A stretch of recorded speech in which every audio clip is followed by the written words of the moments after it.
Hello guys, today I will be showing you how to fix no audio output device installed on PC. If you find this video helpful, please do like and subscribe. So first go to your start menu and then go to settings. Open settings here. Now next is you have to click this update and security. Click or tap this one. It would take you directly to home. Now on the left side, you have to scroll down and then tap on troubleshoot. Double tap, scroll down again, and look for additional troubleshooters. Click this one right here.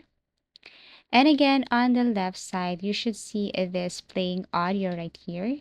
Tap this one, double tap, and then run the troubleshooter. Windows will start diagnosing the problem, and you just have to follow any on-screen steps. And also, what can it fix? No sound from speakers or headphones, wrong output device selected, audio driver errors, audio enhancement causing distortion. So if you have run the troubleshooter and still have issues, you can report the problem, but somehow it will show you the steps on how to fix this one.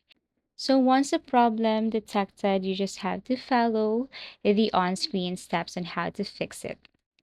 Next step is you have to go to your start menu, close this one first, and then go to your start menu.